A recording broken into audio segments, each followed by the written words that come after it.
Now we have a look at our first gambit line against e5, and we're going to start by looking at what I consider and Richard consider to be the non-main lines, non-threatening ideas that black can do.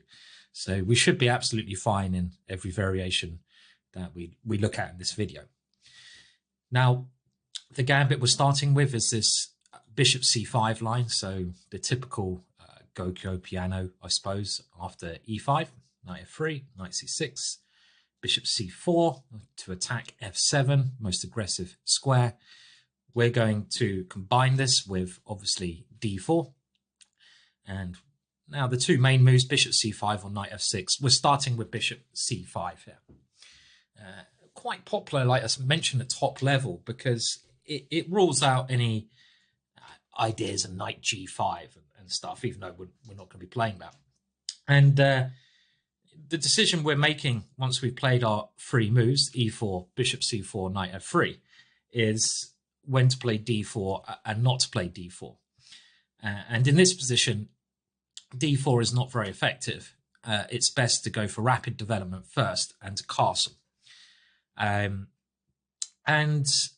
this is very normal, following what most people have in the position. And we're going to play d4 very quickly. Next move against nearly everything. Quite hard to play if the knight comes to d4, but we don't have to fear that one. And now knight to f6 is the main move where we play d4. This is our main gambit line. Let's just have a look at the other options here first, just to see if there's anything else that black can try to do in the position. I mean, the short answer is there are other moves that black can do, but they're not very good. I think it's fair to say, because black needs to get castled. Otherwise, f7 is a real target. He needs to generally be able to meet ideas of knight g5 with castles. So knight to f6 is the move you're going to face, certainly in the majority of cases. But what else can be played? Well, okay, there's f5, h6, and d6. So there's f5. Again, this f5 move is just weak. It's playable f5 and not a bad line, the Latvian, when our bishop is on b5, but we're not putting our bishop on b5, the standard rule Lopez. We're doing the Italian game, and f5 with our bishop on this diagonal just doesn't work. Our bishop is too well placed.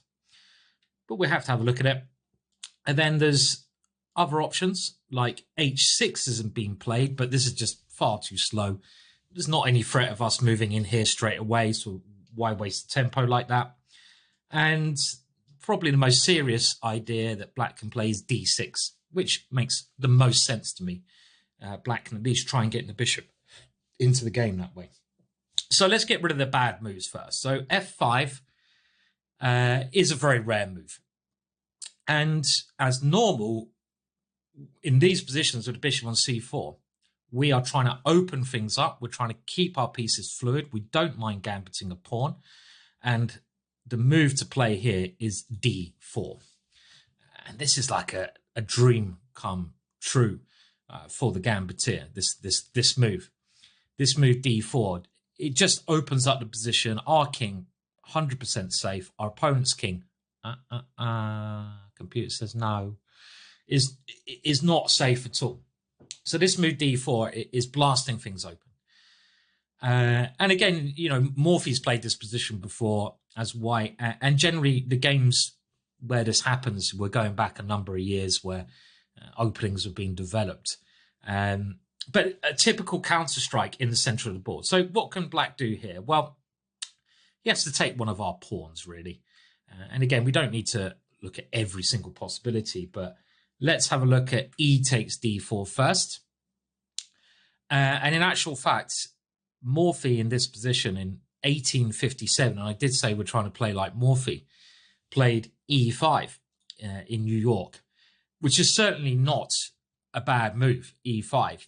And we've seen this before, as you might recall in the last section, this idea when black tries to play the Latvian there without castling and the bishop being on f8. Can you remember that one? Certainly not a bad move, but there's an even stronger move. And the even stronger move is knight g5. And this causes black agony immediately, I feel. Just look how strong our bishop is here. This is just so immense. And we've even got ideas to bring the queen over here. So, for example, knight h6 allows queen h5 check, and black doesn't have a good way to deal with this move. He can't block, so he has to move his king. So knight to e5 is possibly the move that Morphy feared. But now there's a very nice idea, and that is pawn takes f5. And this is just simply good for white. One of the ideas now is just to get our rook to e1, which is going to be incredibly powerful. So the only move to, I guess, challenge this is knight takes c4. Maybe black's best option is king f8 here, but what a move to play, right? Actually, probably forced. Everything else is just clearly losing. But against this move, our bishop is on pre. I know we really like that bishop, but black's going to play d5 soon. And in these gambit lines, tempo is so important. I mean, if you've got my Iron English course, it's a different kind of ethos with the tempo in this course and the Iron English. In the Iron English, you can build up. You don't have to. You can do more maneuvers. You can, I say, waste a bit of time. Not really wasting, because it's a closed position. But in this course, the tempos are more precious to us. Precious. That's not a very good Gollum voice, is it? But you understand what I mean. They're precious, and we don't want to waste tempo. So generally, let's not waste tempo. And bishop takes g8, and after king takes g8, c3 is a very good way to play. This c3 move, remember, is often a good way to play when black's pawn is on d4, opening lines. And here, well, if this pawn is taken, it's a blunder. But if black tries to defend the pawn, knight c6, we can open more lines up, and taking this pawn is very dangerous. And this is just a good position. I'm sure you can see that here already. Look at the king. If the rook was on f8, black would be doing okay. Well, even then, you've got to watch out for queen h5s, but it's not. And what happens if d takes c3? Well, I think it's clear to see that queen d5 is one of the main issues. So f5, we're breaking with d4. And now if the capture on d4 occurs, we play the improvement over Morphy's move, knight g5. Knight e5, really the only challenge. Now we take on f5, and let's just look at what happens if knight takes c4, grabbing that piece. Well, the issue is we have this massacre coming up, this queen h5 check, and it really is just an absolute massacre here. You have to really play g6. You can't allow our queen to come in here. And obviously we just take on g6. I mean, who cares about being a piece down here? I mean, it really is irrelevant.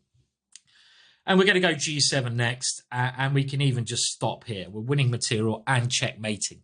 That's not bad after 9 moves. So let's go back now and just have a look at, rather than e takes d4, this other idea, f takes e4, which I expect is a better try at least. And here we should just jump into the position with knight takes e5, and we're playing against this open king. If there was a pawn on f7, such an idea wouldn't be as accurate, but there's no pawn on f7. And the immediate threat, of course, is queen h5 and to take the bishop. So, as well as knight f7. So this knight has to be eliminated. And now we're going to just use a mini tactic here. Taking the knight is not terrible by any means, but this check on h5, this is one of the problems. The f-pawn moving is even stronger. The knight has to come back, otherwise we're going to start grabbing everything. And now there are a number of good moves in this position. Really, I know we're a piece down temporarily, but we can always win that bishop. And I think the best move here is bishop takes g8. This causes the most problems, and it stops this knight developing. And, well, the bishop on c5 is hanging. The black king is weak. There are a number of issues for black here. So, for example, if that is taken, then I like pawn takes because our queen is threatening h7. And we just have a huge ongoing initiative here. black should probably try swapping off queens. I can't see any other move. And we should avoid this. I mean, swapping off queens is okay when you have the initiative if your pieces can take over. But generally, if there's an easy way to avoid the queen exchange when you've got the initiative, you should do so because the queen is a great attacker. And queen d5 seems to be a better way of doing it. Knight e7, defending the rook, and just queen e5. Yes, we moved our queen a lot, but there's no way to attack it. And our pieces are now ready to come in. Bishop g5 winning immediately. And black is just in a world of pain. Is that from Hellraiser, a world of pain? I'm trying to think where it's from. Something like that, I feel. So really, f5, d4. It is as far as you need to know. And as long as you remember those two follow-ups. We'll go over this again at the end. So h6 is the next move we're going to look at. And this is maybe something you'll see lower down. I don't feel a title player would play such a move because tempo is important. And you only play h6 when h6 is necessary to stop a piece coming there. It's not necessarily necessary here. And again, we're just going to follow our philosophy here. And I'm sure you know what it is by now. Open up the position. h6 neglects black's development. We can, of course, play in a slow manner here, but that's not what this course is about. d4 aims to just exploit the loss of time that h6 has created. And this is what we're trying to do throughout this course. We're trying to use our extra tempo that we get on move one. In some ways, you could say that this course is the biggest challenge for the player of the black pieces, because we are trying to play the most aggressive and dangerous lines against everything. We're starting with e4, which is quite... I've always found e4 a more dangerous move to face when I'm black. And we're playing the most aggressive way all the time. So really this course is... Could we claim it's the most critical course in the history of courses? Well, I can claim it. You can obviously dispute that fact, but claiming, I think that's a fair claim. And now, what does black capture with? Well, if he takes to the bishop, as he does in our main lines, which we'll come to shortly, again, I like the idea of just simply recapturing that bishop because we get the bishop pair. And now I think he has to take with a pawn. The issue here after knight takes, or maybe from our introduction and model games, you can work out what white should play here. It's a good idea to test yourselves as you go through the material. We don't have the bishop g5 idea because there's no knight to pin. But what's our second idea? Our second idea is f4. And this gives us an excellent version of some of the lines we're going to see shortly. Big initiative here. One of the reasons we put our bishop here, right? We're attacking that one, and that one is in a lot of trouble. So black probably should take with a pawn just to stop this. And now when there's a pawn on d4 and we're going for a big initiative, can you remember one of our ideas? We've seen that e5 is an idea when there's a knight on f6, but e5 is not threatening anything now. So e5 is, I would say, idea number one when the e-pawn can move. But what's the second idea here?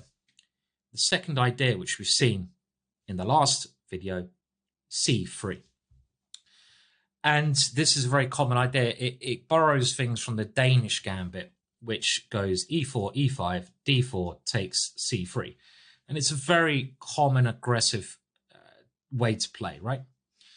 So we can go through the moves again. So we're looking at h6 and then d4. We're looking at bishop takes, first. And we get rid of that one. And now c3. If we're allowed to take back in the center there, we're just going to have bishop pair, 2 pawns in the center and an initiative. So really, there's no choice. And here, queen b3 allows knight e5. So I just think the simple knight takes c3. And we've gambited the pawn to open up lines. Queen b3 is coming. And we have a very strong initiative. Black's king has not found safety yet. For example, d6 looks as good as move as any. Remember, if the knight comes to f6, you can certainly think of e5, and that's the move you should be thinking of in most cases. If the knight ever comes to f6, then e5 is critical. So just remember that as a general rule. Now, if the knight comes to e5 straight away, well, actually, bishop b5 is annoying because we're stopping that pawn from moving. And after something like a6, queen d4. And it's very hard for black to do anything here. He's got to grab our bishop. And after knight d5, well, this has just gone wrong for black. So he has to, in this variation, play d6 if he wants to try and survive. And even after d6, we now come with queen to b3. Now, in this situation, if the knight comes, we can give a check and chase with the f-pawn. Remember, our f-pawn is a very important attacker. So queen d7 is a standard way to defend in what is really an Evans Gambit way of playing, but a better Evans Gambit. Queen to e7 obviously gets hit by our knight. And now we play knight d5 anyway. This is working against the knight here, which wants to come to f6. Now we just take it, we destroy the position. And in actual fact, another idea of this move is to swing the queen over to g3. This is a very strong idea. And that's probably going to happen next. The queen coming to g3, attacking, and I know what side of this position I'd rather be. And I hope you agree that you'd rather be white here. You'd rather be black in this position. You obviously enjoy a bit of pain. And I feel for you. I mean, this is not a position to be playing the black pieces. So h6, it's just too slow. These lines, I mean, they're just worse than the main lines we're going to come on to. One more line we should cover here, and that is instead of bishop takes d4, where we always have the two bishops, e takes d4. Probably a better move, right?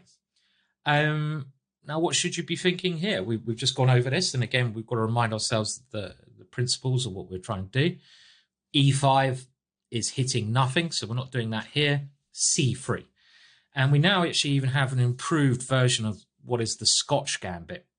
And there's a little tactic here. If we're allowed to take on d4, great. But in this position, if takes here, white has a little tactic. Can you see the tactic? Often something to consider when the bishops are placed like this and black has not developed adequately. Well, if we can open the king, we should, and we can with bishop f7 check. Now, there's always the argument, do you play queen d5 first? But here, queen e7 is a way to defend the two threats that queen d5 has created. So we should take on f7 first, and now go queen d5. The king doesn't have a great square. I mean, let's say f8, we take on c5 check, and then we take on c3. And we're not even material down here. The black king is, again, very exposed. And one of our main ideas is e5, opening up more lines and getting our dark square bishop, hopefully on this diagonal somehow, probably via c5. And this position is really bad for black. We have very natural development as well. We don't have to play anything too clever here. We just bring our pieces out. Easy. So there we go. h6, too slow. It's too slow. So the last move that we should consider is d6. And this move is, I guess, black's second main option behind knight to f6. And here, to keep in line with this course, gambit when we can, most aggression, we're going to be recommending d4, which fits in nicely. Because again, like it takes black 2 moves to castle, move the knight, move the king. And 2 moves may seem, oh, he's going to get 2 moves in easily, but not easily. Not when we've got such great piece development.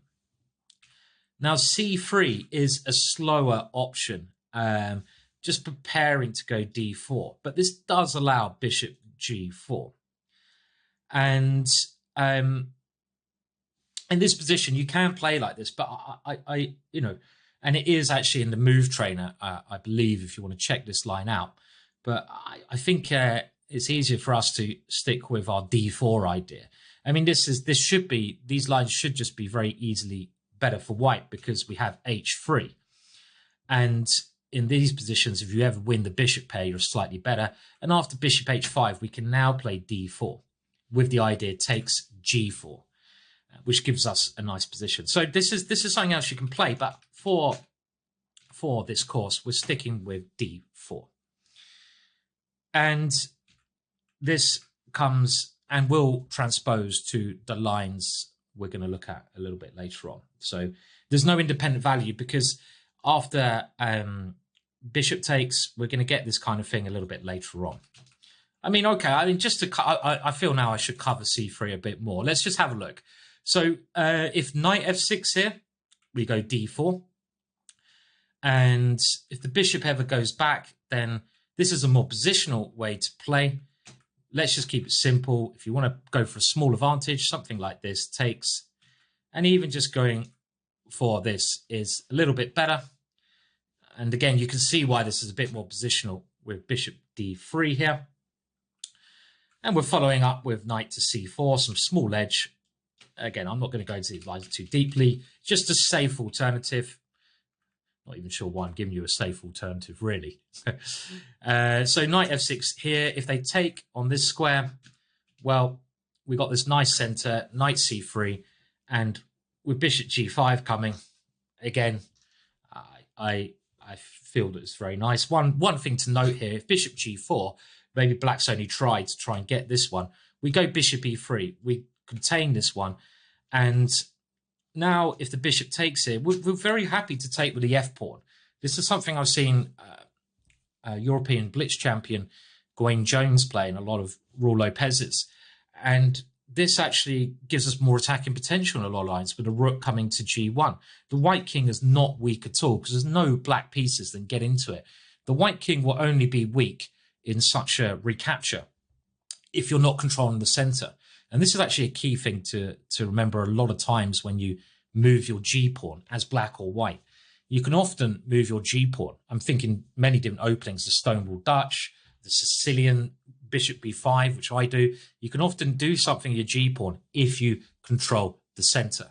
If your opponent controls the center, then weakening your king by moving the g-pawn is a bit more dubious because black might have ways to get to the king. But here, as we are, and we do have total control of the center, this g takes is absolutely fine.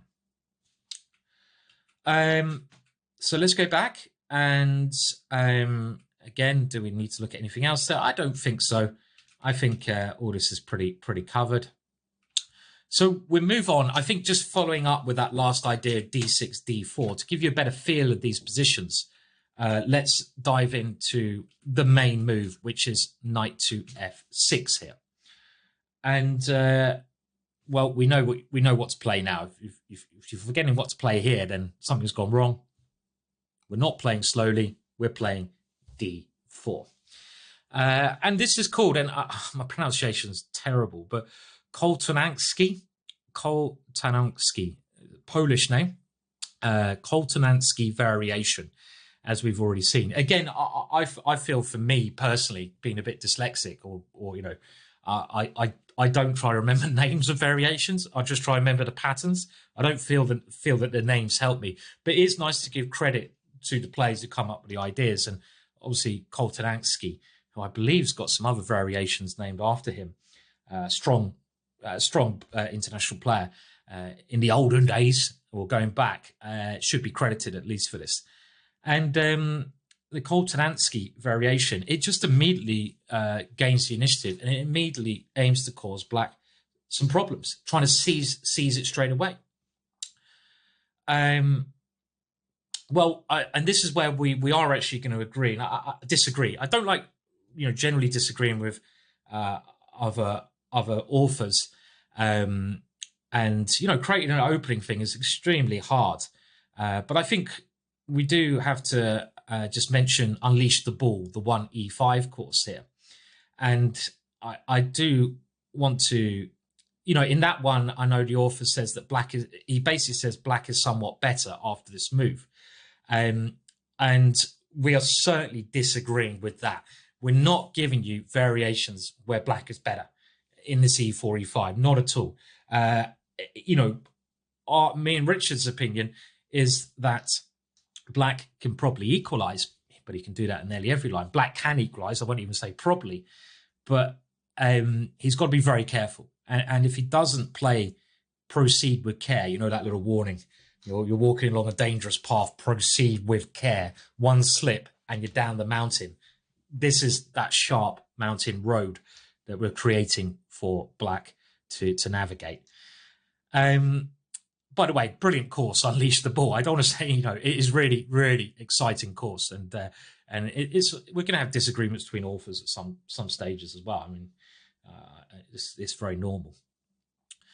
Now, we saw this in our introductory game, Christensen versus Bachmann. And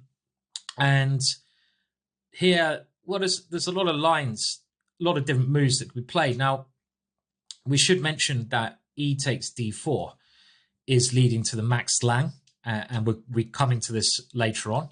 This is a main alternative. But after D4, the two options that well, we can concentrate on this one is bishop or knight takes D4, because I think you'll find that the player of the black pieces, if they play bishop C5, they might not have bothered learning this max lang position, because it's very unlikely they're going to get it. And if they do go into it, if an unprepared opponent goes into this, they could seriously be in trouble. As we saw in the introductory game, Christensen versus Bachmann, we can also mention quickly, I think, that knight takes D4 is simply just bad. So we don't need to spend a lot of time on this, because a knight takes E5. Well, we're not even a pawn down here, but we have a lot of pressure. And here, well, we saw what happens if castles, bishop E3, and white is just practically winning a piece. Okay, there's one line where black can minimize it to a pawn loss, and we saw this in the introductory games. So castles does not work here. And if black can't castle, well, he's not going to be very happy, is he? Because his king is suffering. Just notice that my beard is nearly in perfect alignment with my V-shaped t-shirt.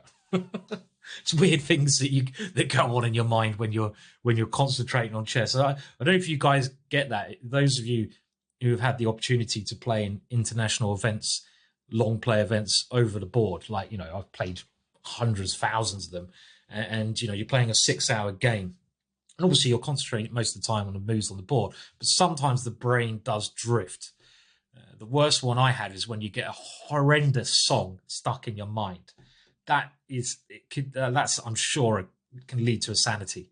You know, you're sitting there and you got this song in your mind, you just can't get it out. Oh, anyway, my beard, is it in line? I can't really see the video of me when I'm looking this way, hence why I look the other way sometimes. But I think I got perfect alignment. Nice, aesthetically pleasing, like the openings we're looking at here, right? Well, I'm not saying I'm that aesthetically pleasing, but I like the aesthetically pleasing shape of my beard. Enough, Simon. Move on. Okay, so, you know, for fullness of this course, we can look at some of the other options here. Let's start with the sublimely ridiculous. Knight takes E4.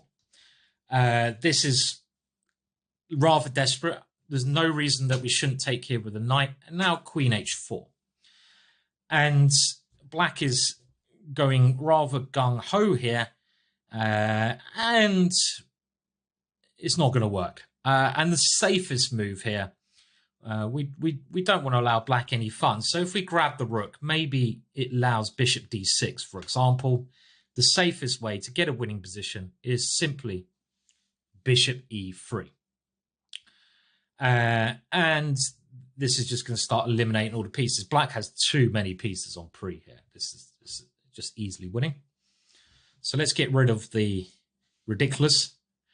Another move which I feel doesn't need to be mentioned too much is something stupid like King F8. If your opponent ends up playing this move, he's probably mouse slipped.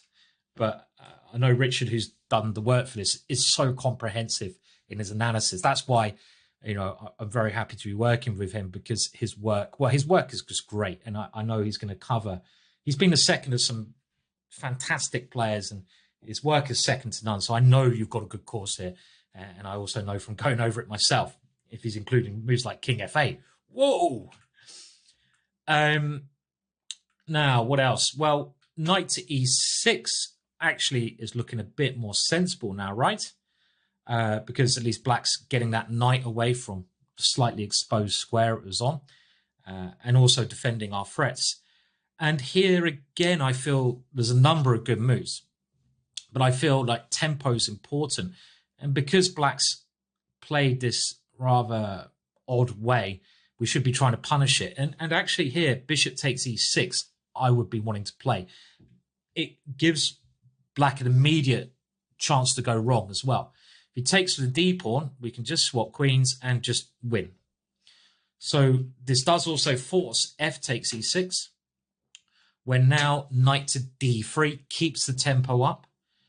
And the problem that black has here is now we're ready to play E5. So for example, let's say the bishop moves, E5, where does the knight go? It doesn't really have anywhere good to go. If it comes to the center, C4 will win a piece. That bishop is trapped. So you can't even move the bishop, so you have to play queen E7 here. And now E5 is promising, but actually bishop G5 is even stronger here. We're developing, we're threatening to win a piece with E5, and it's not clear what black can play. Maybe E5 is the best try. If he tries, for example, H6, then this just drops a piece to the very nice line. Bishop takes here and queen H5 check. And C5 is going with the wind, my friend. Never seen that film, which I should probably watch at some point. So E5 may be a better try. This at least doesn't lose a piece, but now just knight C3. And we have another target which needs to be covered. And before black can get castled, if black can get castled here, maybe he's okay. So we take this one off. And if we're able to win a pawn, great. So, for example, if queen takes, well, we can even win a piece there. Even better than a pawn. And if pawn takes here, well, now let's just come in anyway, forcing the king to move because of the bishop. And now let's get rid of one of those pieces. And with rook D1 coming in, this is actually a game that Max Lang himself had. And this is Max Lang versus Heinemann in 1853. And, well, you can see that this queen is ready to target that pawn. You've even got, I mean, you've got everything. You know, there's some positions that you don't even need to explain. You can just look at them and you'll be like, yeah, I see what you're getting at. Without, speechless is not the right word, but explanationless. Some positions are so good, they're explanationless. You're just like, I might do that in future, actually. The position's so good, I'm just going to go. And then you know it's worth giving a rock and roll. So again, these lines, and we're covering a lot of stuff here, but knight e6 is not working. And the last try, well, not the last try, before we come to what is probably black's only attempt, d5, the last thing that black has played is queen e7. And this is a position where maybe we don't want to be too greedy. This is maybe a little trick line. Because now if we take on f7, it's going to get rather complex after d5. And those lines, obviously we've looked at the best lines to suggest you play in this course. Those lines are okay, but here there's a stronger move and it's simpler. And the stronger move is this knight d3, which we've just seen. This is preparing this e5 move again. It keeps the initiative. Taking on f7 kind of loses the initiative. And black really doesn't have time to take on e4. He's running into all sorts of pins. And now he has to try d6. And now we can just simply take that one and go e5. The knight has to move. We're slowly kicking those pieces back. And with rook e4, we're going to have f4 coming And this is a simple way to keep the two bishops and a dangerous initiative. So last option after, let's just go through these moves again. So bishop c5, what we're looking at here, we castle in this line, knight f6, main move. Now we play d4. The erroneous knight takes d4, knight takes e5, strong move. And we've looked at every other option except for the most obvious move, d5. I mean, maybe in actual fact, queen e7 is better than this move, because after d5, which if you get into this position, you'll probably find your opponent often trying d5. We just take, and there is just the issue of the king, right? This king is just a real issue. And let's remember, with a knight on d4, we saw this in the introductory game. One of our main ideas is just simply, again, bishop e3, winning a piece. So if black castles, we go bishop e3, and we're going to be winning material here because this knight is extremely loose. So black has to lose another tempo here with bishop b6 to now meet bishop b3 with knight f5. So the bishop's not loose on c5, but these tempos are catching up with black. And now c5, c3 I like, we're just forcing this one back. And now if black can castle, maybe he's okay. I mean, even then we could claim a slight advantage, but bishop b5 just stops that possibility. And after king f8, let's just keep it simple. c4, we don't need to do anything crazy. We are gambiting when we can, but there's no point just giving away pawns for the sake of them. If we've got an initiative anyway, then let's not risk giving away pawns. And c4 here, followed up by simple developing moves, is going to give us a lasting and nice edge. So now the main capture which we're looking at in this line, and that is knight f6, d4, bishop takes d4. Remember, e takes d4, e5 covered a bit later on in the Max Lang proper chapter. So bishop takes d4, and I hope you can remember from the introductory game how you should play here. Well, the main idea of this one is to play knight takes d4, gaining the two bishops, and most importantly, this pin is very strong because black can't move a bishop back to e7 to block it. Now, knight takes d4 is clearly black's best choice. If he makes an error with e takes d4, yet again, we have this idea that as soon as there's a knight on f6 and the e pawn goes, we play e5. This is an improved version of the Max Lang attack. We've got rid of the knight and bishop, and this allows us more aggressive tries while queen coming out. Let's have a look at a couple of lines here. Well, d5 is the move that black really has to always play against e5. If the knight moves anywhere, it's just bad news. Knight e4, queen g4, attacking two guys, practically winning. If the knight goes, where else can it go? Well, if it goes to g8, I mean, come on. If knight takes e5, well, rook e1's going to be winning a piece with f4 to come. So black has to play d5. And now we take on f6 like we do in the Max Lang. We're going to come to this later on. The only difference is a knight and bishop here. Have to take here, and now we take on g7, rook to this square. Now with the knight here and the bishop here, we're looking at bishop g5. We'll see later on, just to get you into that way of playing. But now there's nothing obstructing our queen. You know, the knight on f3 obstructs it in the Max Lang proper. And we can take advantage of that by queen h5. And I really like this move. This is a very nice, flowing, strong move. Threatening queen h7. So rook g7 is the best way to defend. If queen f6, trying to get a piece out of the way so black can castle queenside a bit quicker, we could play bishop h6 holding on to the pawn, but again, we want to play flowing, strong moves, and bishop g5 is often that tempo gainer that we're seeing. And one of the things you'll find in the e4, e5 sections is that our pawn sack d4 allows us to play this move in one very often, creating a threat, stopping black castling. This is one move that we're able to play. You know, in the more positional lines, it takes a while to play this, but we can play this a la tempo.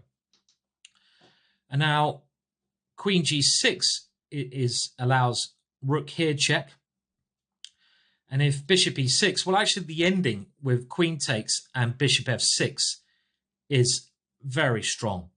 This pawn cannot be captured. And we're going to either come this way or this way. And look at the black king. Clear advantage for white. But this is actually better for black than the alternative, which is Queen takes G7. Because Queen takes G7 allows Rook E1 check, and this is horrific. Where does that king go? And this is another very tricky line, because you can't block because of Rook takes E6 check. Okay, King D7, and maybe black's relying on these two threats, but as often in this course, we keep the tempo up. And now I just think the simple choice is Rook takes C6. And this gives us a chance to play Queen H3 check and hold on to the two minor pieces versus the Rook. So now we get this move in and we can move the bishop, and we're clearly clear advantage again. Our knight moves, our rook moves. The last option in these lines after Bishop G5, but again, not very good one, is Queen F5. But also we just go Rook E1. And after Bishop E6, well, we got no easy ending now. But we can play a very energetic move here.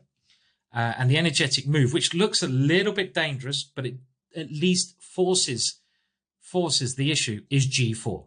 Now, this is a move you wouldn't want to play unless it has a very defined tactical point. And again, throughout this course, we want to play these moves which are forcing tempo gainers. This move basically forces Queen G6, and then we go for this ending again where we take. Do note the F pawn can't take because of the bishop, and we just play Bishop F6. We've seen this before.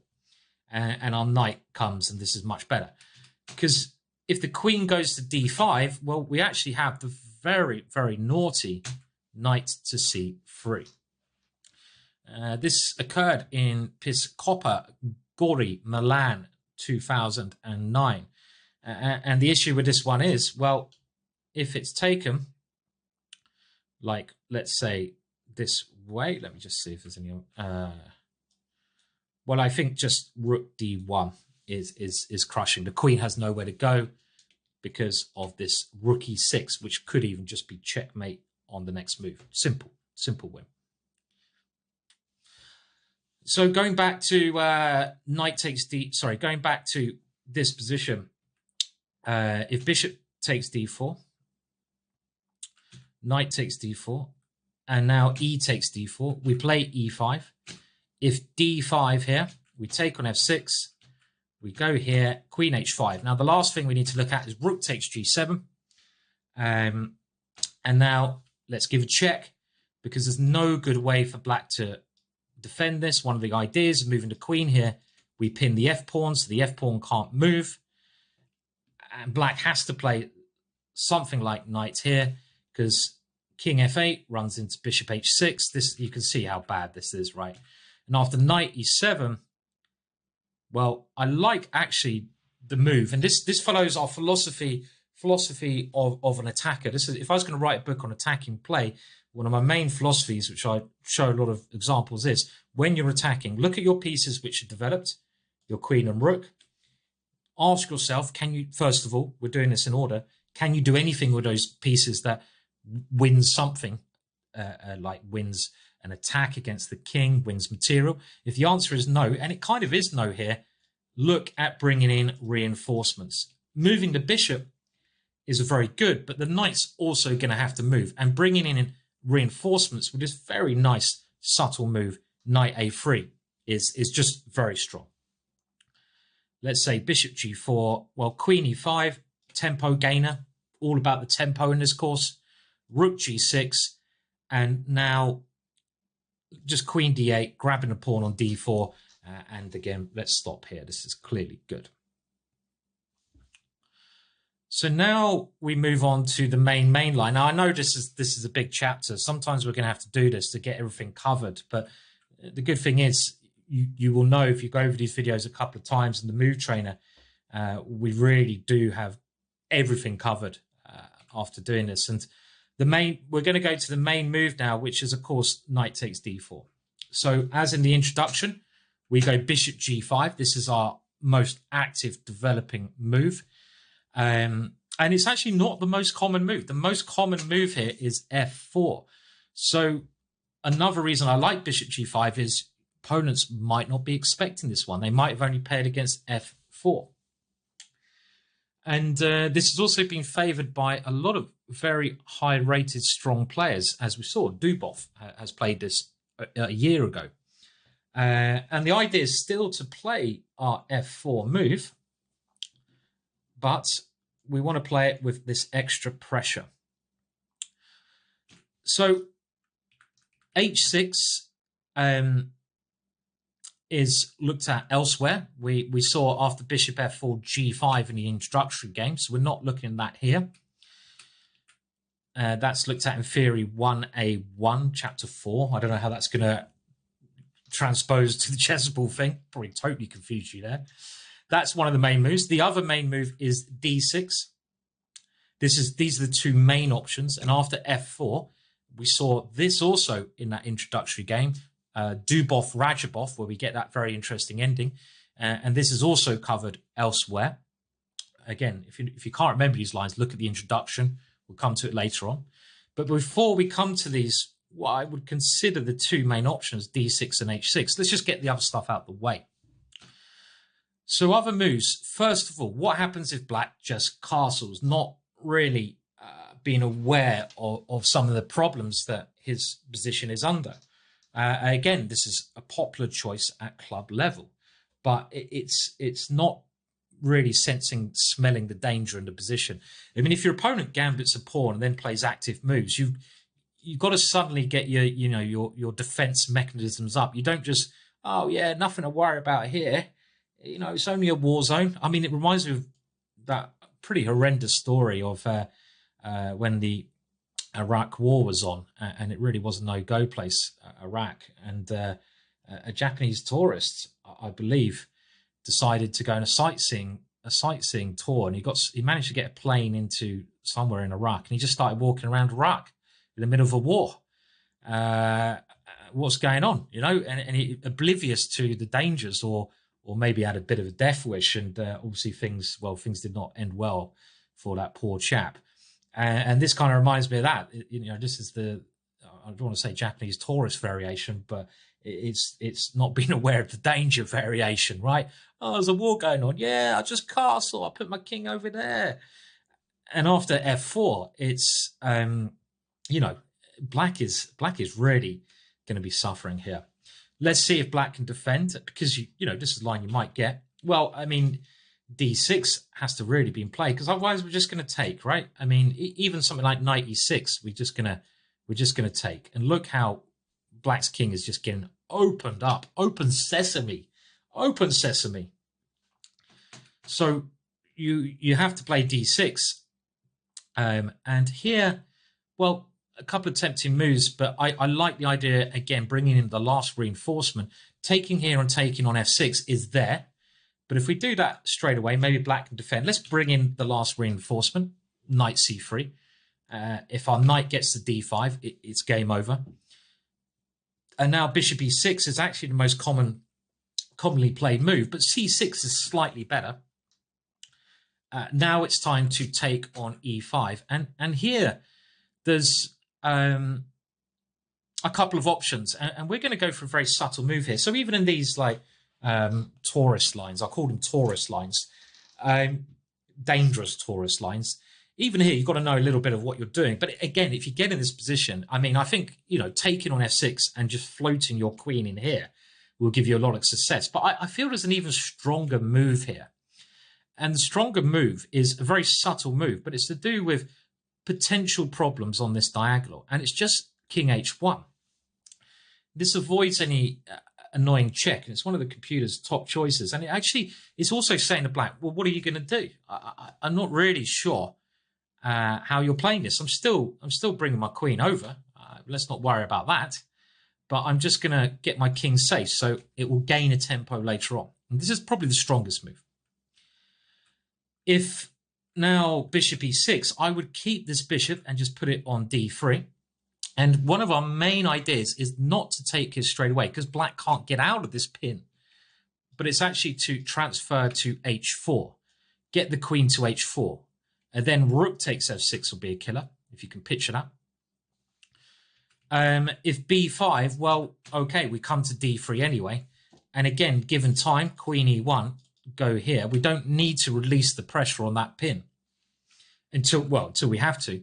And if black gets out of the pin, then we should now take on f6 before that knight can move. We obviously don't want that knight moving. And again, I like queen e1. This is actually a better square than here. And the queen's coming over here. And something like king h8. And there's certainly no rush to win this pawn back. It's not going anywhere. Now a very nice maneuver. And this is a maneuver, well, again, worth remembering.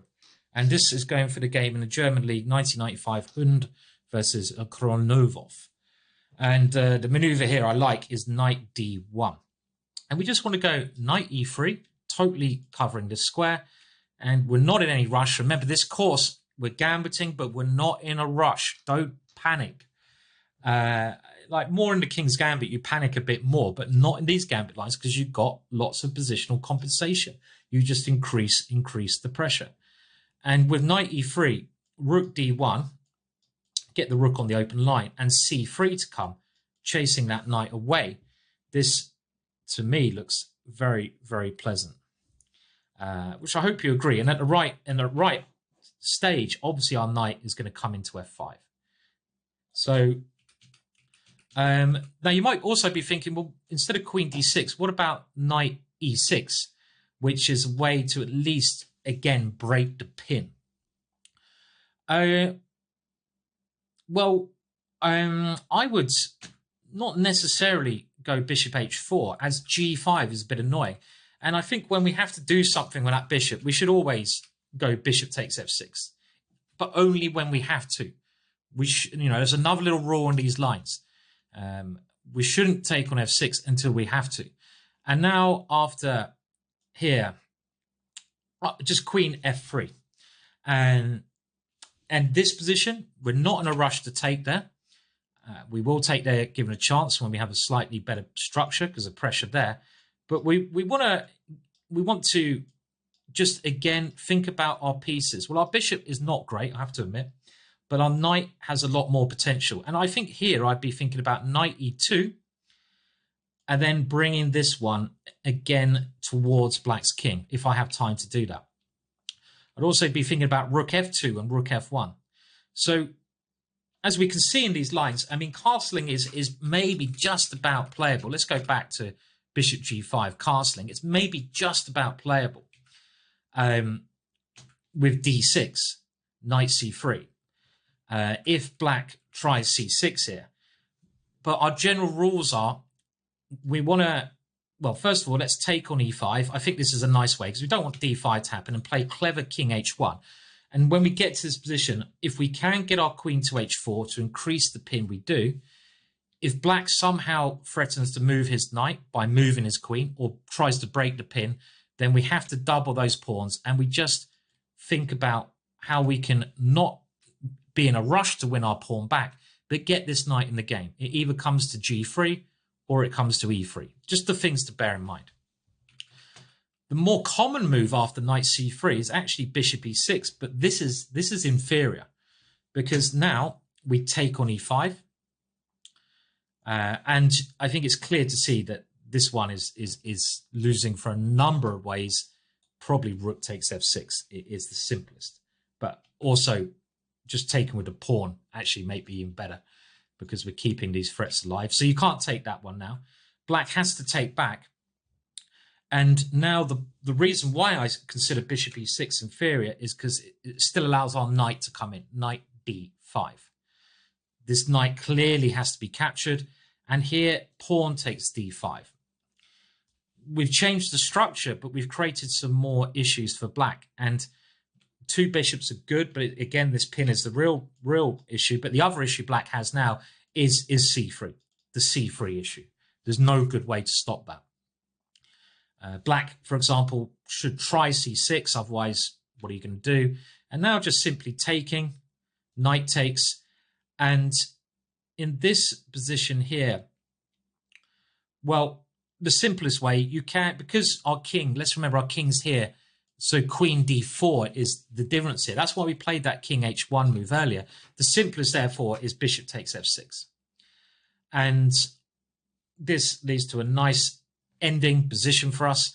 If the queens are taken, well, okay, it's a little bit sad to have the queens off the board, but we're going to be winning f7 at some point, so we can't complain too much.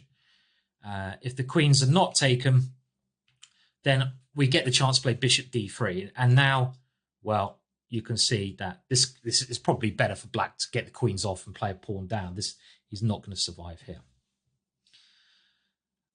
So, okay, let's just run through things. Again, I know there's a lot to cover in this video, and I've gone, in some ways you could say overboard, but I want to really make sure, we do everything in this course and at a nice tempo, I think.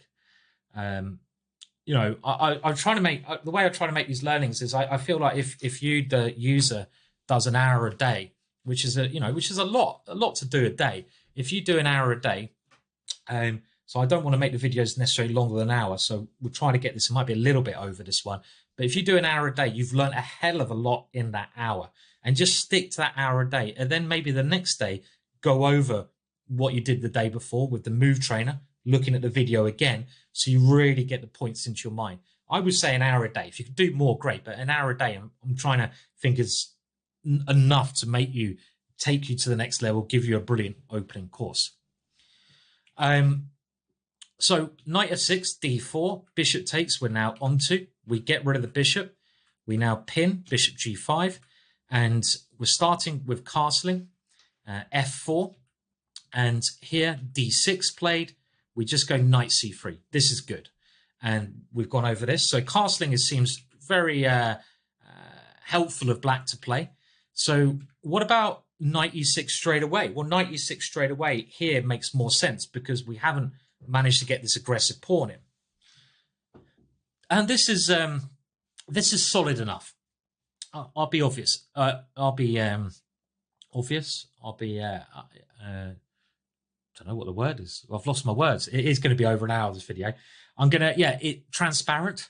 This is a solid option. And of course, sometimes your opponent's going to play solidly. And here, I think, again, tempo is important. And if we move the bishop now, well, black has this g5 idea, and I don't want to allow this one, really. So I think we've got to keep the tempo up. Our bishop no longer has that firepower it had before anyway, because the knight's blocking it. So let's just swap it off, keeping the tempo up. Two ways to capture. Now, I think d takes is the most normal, because obviously black would love to exchange queens in these positions where he's a pawn up.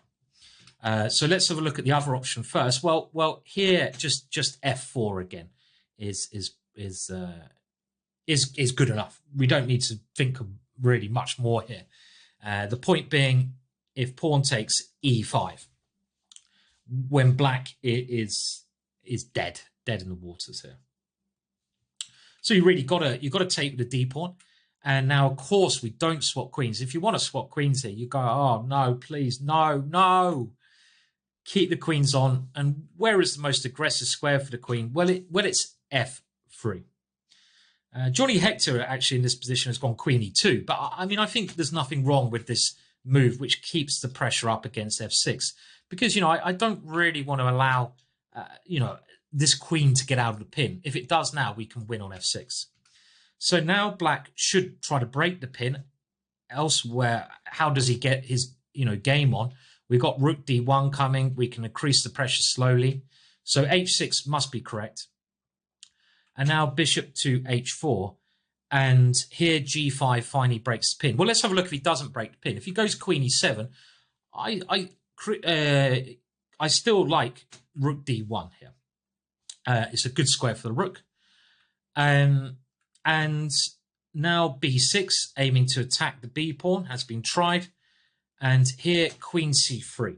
It's time to try and just win our pawn back here whilst keeping activity. Now, knight e4 runs into queen c6 check. Black can't do that. Queen c5 is kind of desperately trying to get the queens off. And let's remember, we can exchange queens in some cases.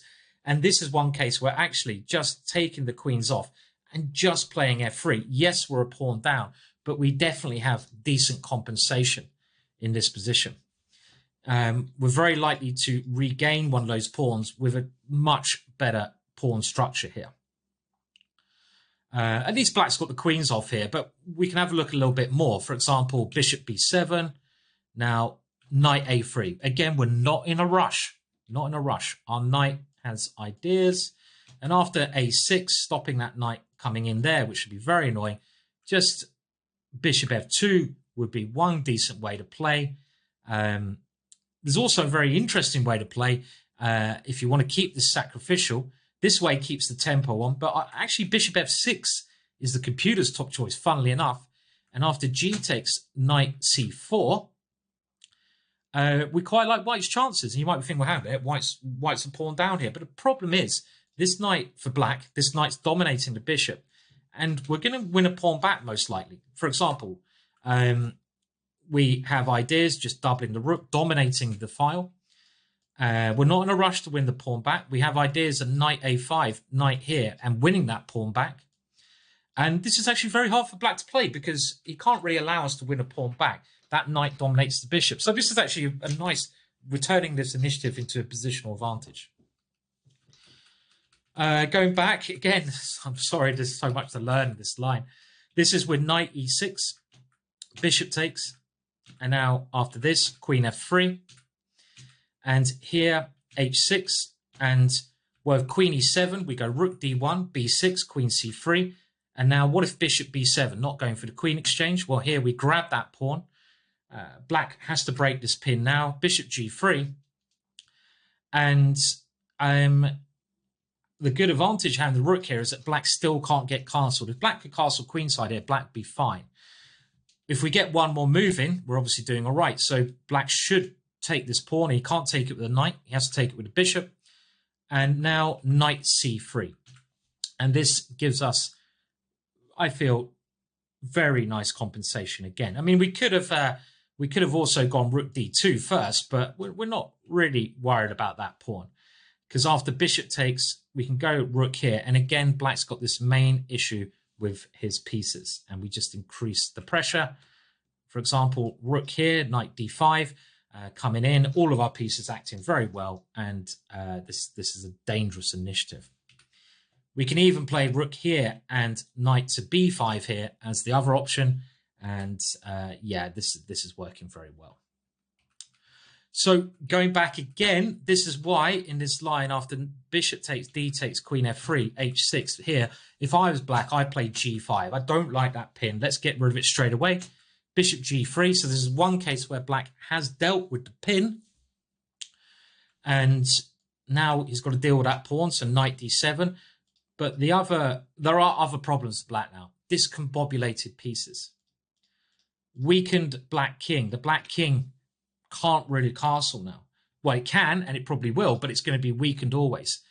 And in these lines, queen c3 is a very useful move to play. Let's remember, if we get that pawn back, we have all the advantages I mentioned with equal material. So black can't really allow us to do that. So f6 looks a bit ugly. And now we see the move we played in that previous line, rook d1. Pinning down. And it's not easy for black to unravel here. And this ensures us an edge. We have our normal moves. This knight can consider coming this way and even around here or into these squares. We can double rooks on the d file. I'm just thinking about bringing in reinforcements. And how does black unravel here? I mean, maybe black's best chance is to give the pawn back immediately so that he can put something here. Because I don't know what else he plays. I mean, c6, queen c6, and we win here. So it's not nice. But after queen e7, we will grab that pawn. And after the exchange of queens, we get another ending. Yes, I'm afraid you're going to have to get this occasionally in some of the positions. But this is one, again, where white is better. Bishop f2, knight c3, a4, because we have the more useful pawn structure on the queen side. And I think we can fair to say slight advantage to white these lines, because our pawn structure has that extra potential. Black's got these double pawns.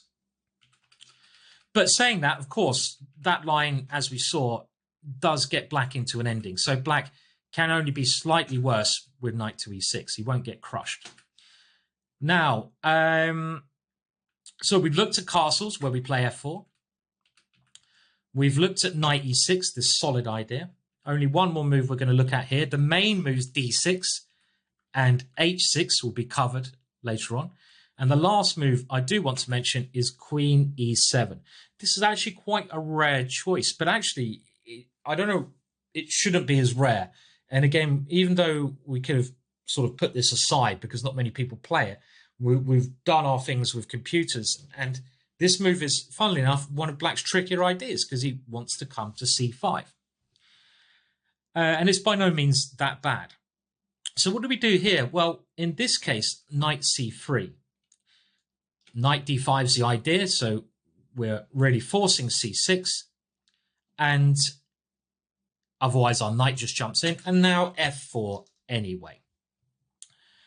And this is now an interesting choice for Black. Black should probably play d6 here, but what happens first of all if he plays queen c5? Surely this is one of the main ideas, with an idea of the knight moving. Well, it's a very nice move here, and this next move is the key move really to remember, because otherwise this position, yeah, you could get in trouble, right?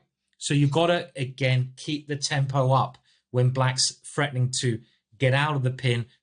When Black's threatening to stabilize, that's when you really have to play with more urgency. And bishop f7, I say luckily, probably not the right word, is a good move anyway. Striking whilst Black is not able to castle.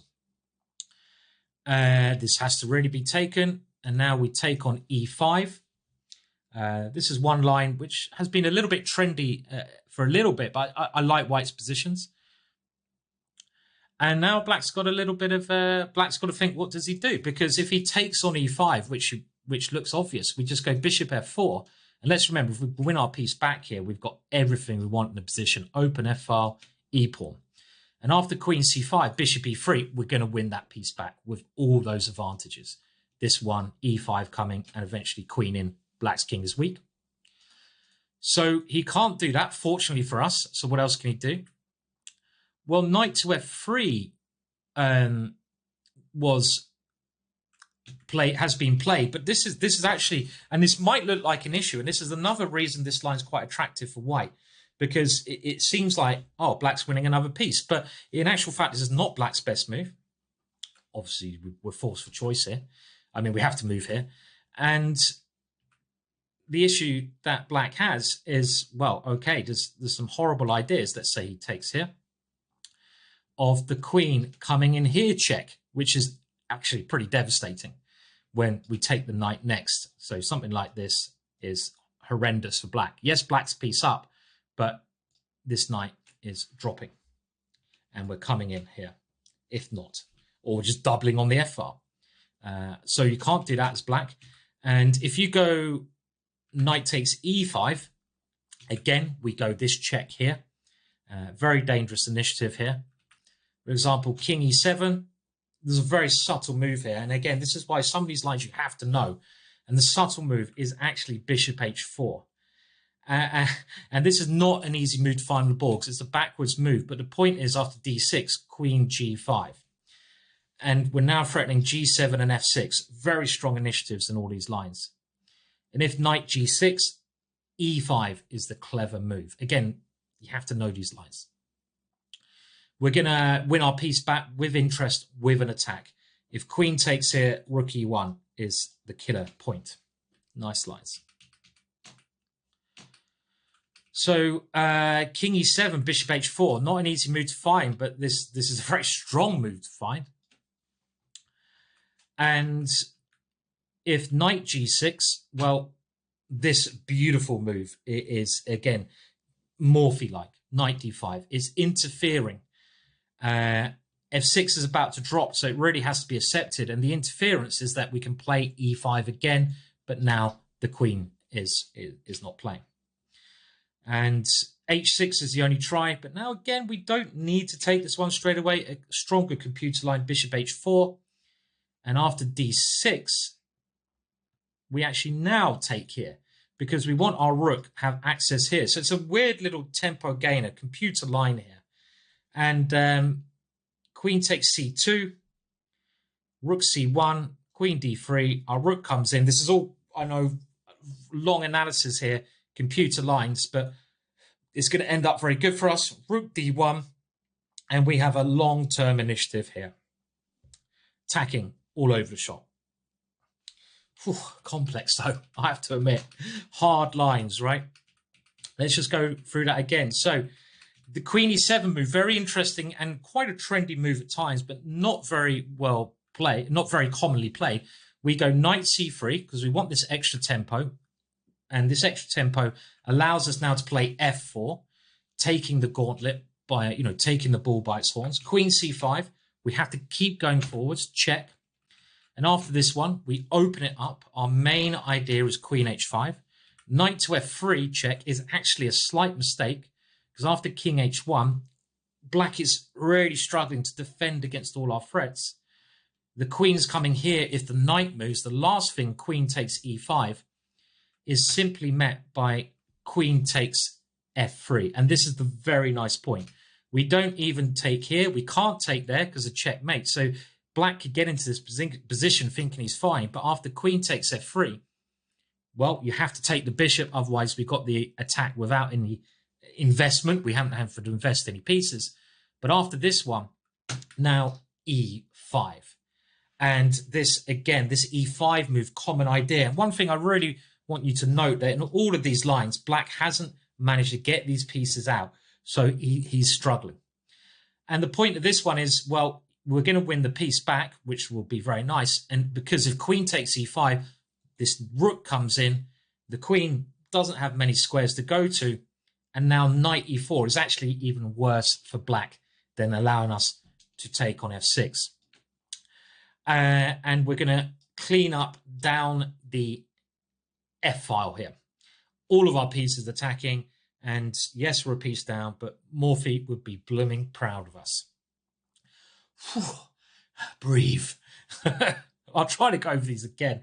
One of the longest videos I've ever filmed for Chessable, this one.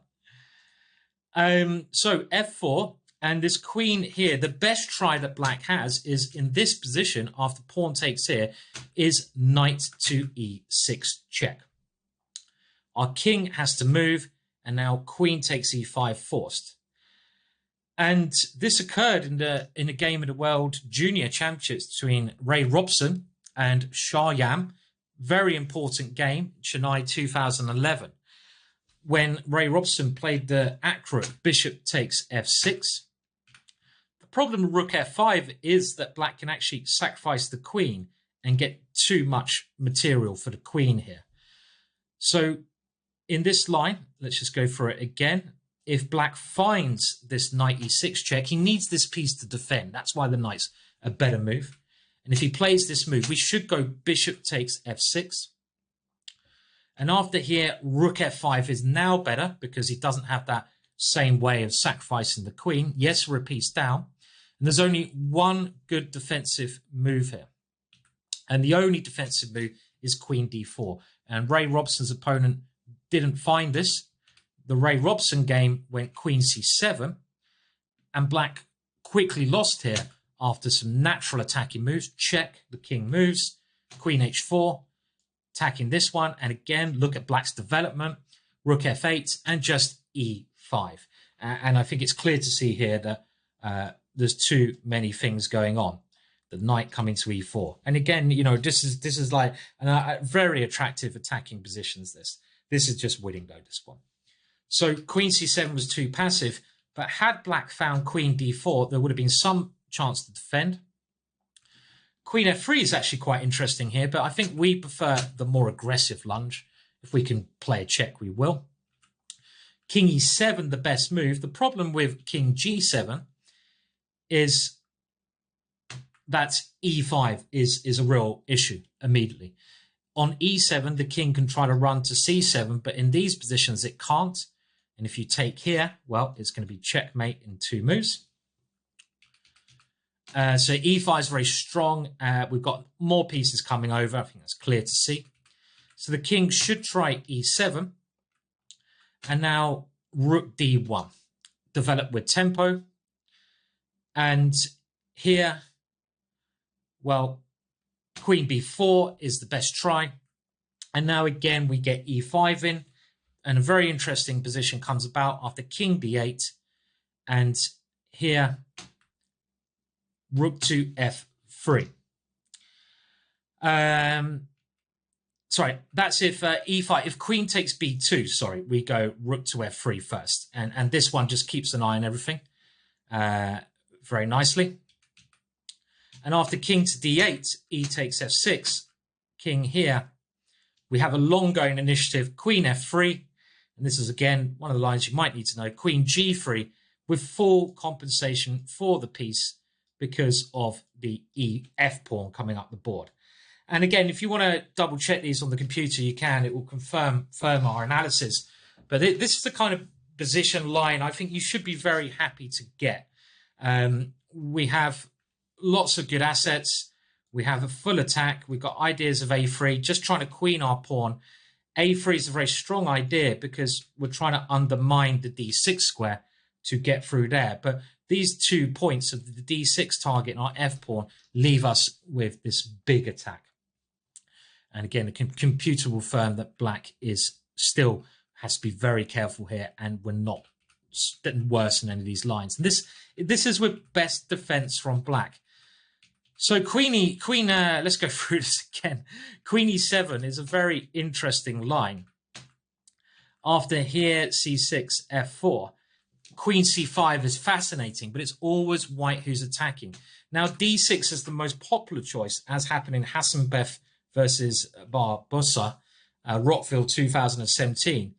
But this move, we don't have to hurry as much. And I like the simple, just queen d2 here, Hassanbef's idea. Unhurried. And this fits into one of the aims of our course, not to panic, even though we're a pawn down. And this creates the threat of taking on e5, taking on f6, and then coming to h6, winning that pawn. So let's just say a5, just to demonstrate that. We can take here. Queen takes very risky, losing probably because the knight's weak. And this is one of our main ideas. Win the pawn back like this with a better structure and the attack. So bishop e6 is clearly the best move. And now, what do we generally do when the bishop comes to e6? What should we do with our bishop? Should we exchange? What have we done in the other variations? So much to take in this video. The longest video I've ever done, but it had to be done. Bishop d3 is the way to play. We don't want to exchange that one. And we have ongoing compensation, all due to the pin and our lovely pawns. Let's say h6. Well, now we have to do something because bishop h4 is going to run into g5. And this move's a little bit annoying, worth watching out for. If that's taken, there could even be knight h7. And we don't want to allow this. But in this one particular case, we should take here, because after queen takes, black's playing quite accurately here. I like f5, forcing bishop here, and now knight d1. And this, again, is very subtle play, but our idea is c3. That knight there is going to be embarrassed. When it comes to b5, we will take it, and our knight has ideas of coming in here. Eyeing the d5 square. And yes, we're a pawn down, but again, full compensation for the pawn. If black goes this way, we know how we're going to attack. If it goes kingside, we have a pawn on f5 ready to attack. Let's have a look at kingside castling, or just to demonstrate this, c3, knight here. And we don't even have to take that one straight away. Maybe we can go knight in, but if we do take that one straight away, knight comes here, and this gives us some nice attacking possibilities. We're probably going to win a pawn back, and we have lots of ideas here. So this is, I would consider, the main line. You'll be glad to know we've come to the end of this one now. I need a glass of water to recover my voice. I'll just go through some of the main points, but as we've seen in this knight f6 line, it's black who has to know his stuff more than us, but you also need to know your stuff. Bishop d4, we'll come to e takes and the other main lines a little bit later on, but in this line, we win the 2 bishops, we pin the knight, we have ideas of playing f4, and there's a number of options here. Queen e7 seems to be the most complex. And really, I think, you know, there are general observations to bear in mind. If black castles, well, we play in a normal fashion and we only take on f6 when we have to. General things here to bear in mind in this line is we only take on f6 when we have to. Even when we win a pawn, we might as well keep the pin. The threat of that pin is stronger than winning the pawn. We want to play f4. In some cases, when the queen can get on the diagonal, king h1. We want to bring our knight to c3, threatening to come in here. That forces c6. We've got to really memorize, I'd say, some of those attacking lines. So do go through the move trainer as much as you can. If bishop e6, trying to get rid of our bishop, the normal way to play is bishop d3, avoiding that one. We want to keep that bishop. And we just keep the pressure up. Don't panic. Don't be in a rush to win the pawn back. Take your time and you'll have absolute full compensation in these lines. And again, you know, e4, e5 is a tricky, you know, it's a tricky opening to learn. But this one, we've had to go into detail. But I hope by doing that, you're going to be very confident in the way that you play this with the white side. Good luck.